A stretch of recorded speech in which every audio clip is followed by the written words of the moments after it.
ഇന്നത്തെ വീഡിയോ വളരെ എളുപ്പത്തിൽ നാടൻ രീതിയിൽ തയ്യാറാക്കാവുന്ന മീൻ അച്ചാറിൻ്റെ ഒരു റെസിപ്പിയാണ്. അച്ചാർ തയ്യാറാക്കാനായിട്ട് 2 കിലോ കേര മീനാണ് എടുത്തത്. മീൻ കഷ്ണങ്ങളൊക്കെ നന്നായിട്ടൊന്ന് കഴുകിയെടുത്ത് വെള്ളം വാർന്നു പോകാനായിട്ട് ഒരു പാത്രത്തിലേക്ക് മാറ്റി വയ്ക്കാം. വെള്ളം വാർന്നു പോയതിന് ശേഷം ഇതിലേക്ക് ആവശ്യത്തിന് ഉപ്പ് ചേർത്ത് കൊടുക്കാം. ഇനി ഇതിലേക്ക് മുളക് പൊടി ചേർത്ത് കൊടുക്കാം. ഞാനൊരു 3 ടീസ്പൂൺ മുളക് പൊടിയാണ് ചേർത്ത് കൊടുക്കുന്നത്. കാശ്മീരി മുളക് പൊടിയും സാധാരണ മുളക് പൊടിയും കൂടെ മിക്സ് ചെയ്തിട്ടാണ് ചേർത്തിരിക്കുന്നത്. 1/2 ടീസ്പൂൺ മഞ്ഞൾപ്പൊടി കൂടെ ചേർത്ത് കൊടുക്കുന്നുണ്ട്.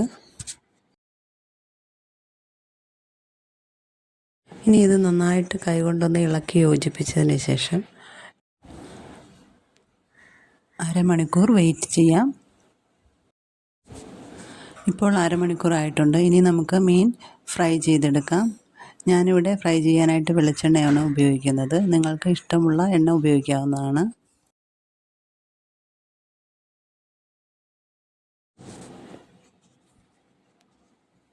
ഇനി തിളച്ചു തുടങ്ങിയ എണ്ണയിലേക്ക് നമ്മൾ പുരട്ടി വെച്ചിരിക്കുന്ന മീൻ ഇട്ട് കൊടുക്കും.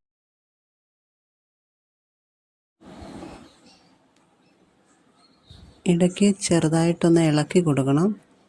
ഒരുപാട് ഇളക്കരുത്. ഒത്തിരി ഇളക്കിയാൽ മീൻ പൊടിഞ്ഞു പോകാനുള്ള സാധ്യതയുണ്ട്. നമ്മൾ എടുത്തു വെച്ചിരിക്കുന്ന മീൻ കഷ്ണങ്ങൾ മുഴുവൻ ഇതുപോലെ കുറേശ്ശെയായിട്ട് ഇട്ട് ഫ്രൈ ചെയ്ത് എടുത്ത് മാറ്റി വയ്ക്കാം. ഞാനിതൊരു 3 തവണയായിട്ടാണ് ഫ്രൈ ചെയ്ത് എടുത്തത്.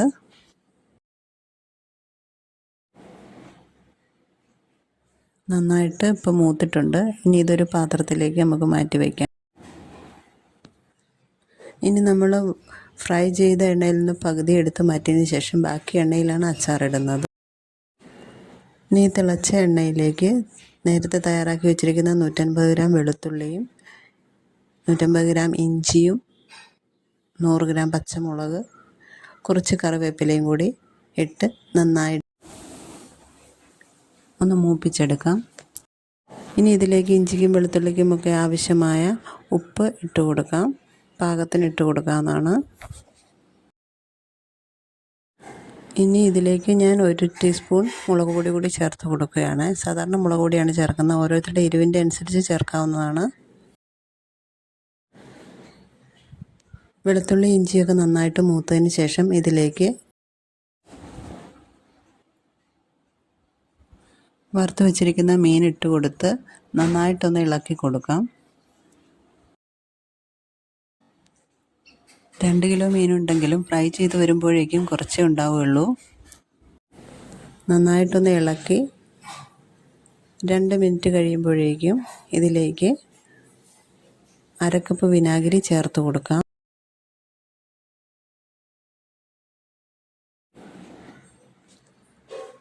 വിനാഗിരി ചേർത്ത് കഴിയുമ്പോൾ ഇതിലേക്ക് പാകത്തിന് ഉപ്പ് കൂടി ചേർത്ത് കൊടുക്കാം. മുമ്പേ ഉപ്പ് ചേർത്തതായിരുന്നു. ഇപ്പോൾ വിനാഗിരി ചേർത്തതുകൊണ്ടാണ് ഉപ്പ് വീണ്ടും ചേർത്തത്. വിനാഗിരി ചേർത്തതിന് ശേഷം 2-3 മിനിറ്റ് കഴിയുമ്പോഴേക്ക് സ്റ്റൗ ഓഫ് ചെയ്ത് വയ്ക്കാം. മീനച്ചാറിന് ചാറ് ആവശ്യമുള്ളവർക്ക് കുറച്ച് വെള്ളം തിളപ്പിച്ച് ചേർക്കാവുന്നതാണ്. ഞാനിപ്പോൾ ഇവിടെ വെള്ളമൊന്നും ചേർക്കുന്നില്ല.